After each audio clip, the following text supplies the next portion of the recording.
गुरु नानक देव जी की पहली उदासी की श्रृंखला में आप सभी का बहुत बहुत स्वागत है। तुलंबा से अब गुरु नानक देव जी पाकपटन की तरफ चल दिए। जैसा कि आप सभी जानते होंगे कि बाबा फरीद जी एक मुस्लिम फकीर थे। उनका जीवन काल 1173 से लेकर 1265 AD तक का रहा। बाद में उनकी गद्दी पर छठे स्थान पर शेख इब्राहिम जी बैठे थे। इन्हें फरीद सानी भी कहा जाता था। इन्हीं को बाबा फरीद जी की गद्दी पर बैठने के कारण शेख फरीद या भक्त फरीद के नाम से भी जानते थे। इनके साथ गुरु नानक देव जी की 2 बार भेंट हुई थी। वह 90 साल के बुजुर्ग हो चुके थे। प्रभु की लंबी भक्ति के बाद भी उनके दिल में एक खालीपन था। उनके पास चमत्कारी शक्तियां थी। दुनिया उनके चरणों में गिरती थी। इच्छाओं पर काबू था। इतना सब होने पर भी हमेशा के आनंद की अवस्था नहीं थी। वह दिन रात प्रभु से इस अवस्था के लिए प्रार्थना करते। उनकी इन्हीं प्रार्थनाओं से एक बार गुरु नानक देव जी घर लौट रहे थे। रास्ते में वह पाकपटन, जो कि अब पाकिस्तानी पंजाब में है, से 9 मील दूर जंगल में ठहरे। उन्होंने भाई मर्दाना से रबाब बजाने को कहा और स्वयं एक शब्द गाया, आपे पट्टी कलम आप ऊपर लेख भी तू, एक को कहिए नानका दूजा काहे को। अर्थात तुम ही पट्टी हो, कलम भी तुम हो और जो उस पर लिखा गया है वह भी तुम ही हो। हे प्रभु, सभी जगह बसने वाले बस एक तुम ही हो। मैं तुझे दूसरा कैसे कहूँ। संयोग से वहाँ बाबा फरीद जी का एक शिष्य, जिसका नाम कमाल था, लंगर के लिए लकड़ियाँ इकट्ठी करने आया हुआ था। गुरु जी का यह शब्द उसके कानों में पड़ा तो वह उनके पास खींचा चला आया। उसने गुरुजी को नमस्कार की और कहा, आप जो गा रहे थे, कृपा कर क्या आप वह दोबारा गा सकते हैं। उसकी विनती पर गुरुजी ने वह शब्द दोबारा दोहरा दिया। कमाल ने वह शब्द बार बार सुनकर याद कर लिया। खुशी खुशी नमस्कार कर उठा और लकड़ियों के गट्ठड़ को सिर पर रखकर मन ही मन वह शब्द दोहराता हुआ पाकपटन चला गया। वहां जाते ही उसने लंगर में वह गट्ठड़ फेंका और सीधा बाबा फरीद जी के पास गया और बोला, हजूर, आज मैं एक फ़कीर से मिलकर आया हूँ। फ़कीर नहीं, वह तो स्वयं ही परमात्मा है। बाबा फरीद बोले, क्या सिर्फ देखकर ही आए या उनसे कोई कीमती चीज़ भी लाए। कमाल ने उत्तर दिया, हजूर, मैं उनसे रूहानी नगीना लाया हूँ। और वह सारा शब्द जो गुरुजी ने गाया था वैसे का वैसा ही सुना दिया। इस शब्द ने बाबा फरीद के दिल को छू लिया।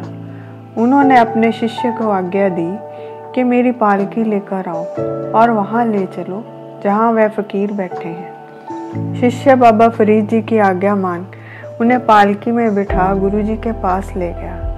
जहाँ से गुरु नानक देव जी नजर आने लगे, बाबा फरीद अपनी पालकी से उतर गए और चलकर गुरुजी के पास गए। बाबा फरीद उनके चरणों को छूने ही वाले थे कि गुरु नानक देव जी ने बीच में ही उनके हाथों को पकड़ा और खड़ा किया। दोनों फकीरों ने बड़े प्यार से एक दूसरे के हाथ को चूमा। फिर कुछ देर दोनों चुपचाप बैठे रहे, जैसे आत्मा से आत्मा की बात हो रही हो। इसके बाद बाबा फरीद ने गुरुजी से प्रभु से मिलने की युक्ति पूछी और उनसे काफ़ी लंबी वार्तालाप की। बाबा फरीद जी ने सवाल किया, जो तुम एक खुदा की बात करते हो उसे कैसे पाया जाए। क्या मैं परिवार छोड़ जंगल में चला जाऊं? उस प्यारे से मिलने की जो भी विधि आप बताओगे, मैं वही विधि बाकी सब विधियों को छोड़कर करूँगा। मैं कैसे उस प्यारे की सेवा करूँ कि मेरी जंग की फांसी खत्म हो जाए। यह वचन सुन गुरुजी ने उत्तर दिया, किस कारण आपने घर छोड़ना है। जब वह प्रभु आपके अंतर में ही आकर मिल जाएगा अगर आपकी नीयत सही हो। फरीद जी, जवानी में उस प्रभु को याद नहीं किया, अब वृद्ध हो गए हैं तो इंद्रियों का बल क्षीण हो गया है, अब तो चलने की तैयारी है, अब उस प्रभु से मिलना बहुत मुश्किल है। गुरुजी, अगर आप काम, क्रोध, लोभ, मोह, अहंकार, झूठ यह सब अवगुण मन से दूर करें तो प्रभु सहज ही मिल जाएगा। फरीद जी, ऐसे कौन से गुण धारण करें जिससे वह प्रभु मिल जाए? गुरुजी, विनम्रता धारण करो। सुख दुख परमेश्वर जो भी दे, दोनों को एक समान समझो। अपनी जुबान से हमेशा उस प्रभु के गुणगान करो। इन सभी गुणों में सर्वोपरि या शिरोमणि मंत्र को जानो, जो गुरु जपने को देता है। उसका दिन रात जाप करने से प्रभु की कृपा हो जाती है और वह मिल जाता है। फरीद जी, एक और बात का निर्णय करके बताओ कि सेवा से प्रभु कृपा होती है या प्रभु कृपा से ही सेवा की जा सकती है? मेरे हृदय से इस भ्रम को दूर करो। गुरु जी, शेख जी, सेवा तो सभी साधनों का मूल है। जो अहंकार त्याग कर विनम्र होकर सेवा करता है, प्रभु उसी का होता है, तभी उस प्रभु की कृपा होती है। इस तरह वह दोनों सारी रात वहीं जंगल में बैठे बातें करते रहे। वहां से संयोगवश एक आदमी निकला। कुछ देर उनकी चर्चा प्रभु के बारे में सुनी, फिर अपने घर जाकर उनके लिए एक बड़े बर्तन में दूध भरकर ले आया। उसने उस दूध में 4 सोने की मोहरें डाल दी। शेख फरीद जी ने उसमें से कुछ हिस्सा पी लिया, बाकी का गुरुजी के लिए बचाकर रख दिया। फिर बोले, रात का पहला पहर फूल लाती है और पिछली रात फल। जो जागते हैं वही प्रभु से दात पाते हैं। अर्थात जो आदमी दूध लेकर आया था, उसने रात को जागकर प्रभु के वचन सुने, वह जरूर प्रभु को पाएगा।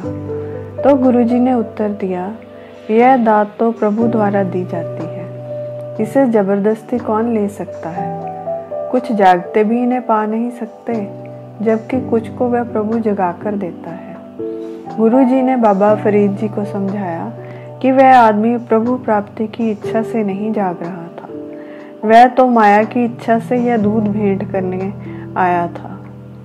फिर गुरुजी ने फरीद जी को इसमें हाथ डालकर देखने को कहा कि क्या है। बाबा फरीद जी ने उसमें हाथ डाला तो 4 सोने की मोहरें निकली। वह आदमी बर्तन वहीं छोड़कर जा चुका था। फिर गुरुजी ने एक शब्द गाया जिसमें उन्होंने जीवन को 4 पहर में बांटकर समझाया कि कैसे सारा जीवन हम बचपन में खेलने कूदने, फिर संसार में काम करने और फिर अपने परिवार के पालन पोषण में मस्त रहकर बिता देते हैं। जो गुरु से दीक्षा पाकर जागते हैं और नाम जपते हैं, उनके लिए रात बहुत अच्छी गुजरती है। जो गुरु का शब्द कमाते हैं, वह जन्म मरण के चक्कर में नहीं पड़ते। प्रभु ही उनका सबसे अच्छा मित्र है। अन्यथा जीवन ऐसे ही नष्ट हो जाता है और यहाँ से जाने की बारी आ जाती है। इसके बाद गुरुजी और बाबा फरीद वहाँ से चले गए।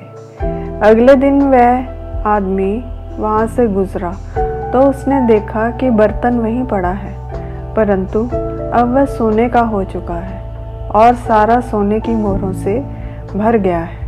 यह देखकर वह पछताने लगा कि यह तो प्रभु के रंग में रंगे हुए संत थे। अगर दिल से इनके पास आता तो प्रभु प्राप्ति हो जाती, परंतु मैं दुनियावी इच्छा लेकर आया और वही पाई। और वह बर्तन उठाकर अपने घर ले गया। जहाँ पर बाबा फरीद और गुरु नानक देव जी ने बैठकर ज्ञान चर्चा की, उस जगह का नाम टिब्बा नानकसर पाकपटन है। यह जगह आजकल पाकिस्तान के पंजाब में है। यहीं पर गुरुजी ने बाबा फरीद के शब्द लिख कर रख लिए, जो के बाद में गुरु अर्जन देव जी ने गुरु ग्रंथ साहिब जी में संकलित किए। इस चर्चा के बाद दोनों आसा देश में गए। तब तक के लिए विदा। मेरी वीडियो को लाइक, सब्सक्राइब, शेयर और कमेंट करना ना भूलें। अनजाने में हुई किसी भी भूल के लिए हृदय से क्षमा। और मेरी इस वीडियो को देखने के लिए आप सभी का बहुत बहुत धन्यवाद।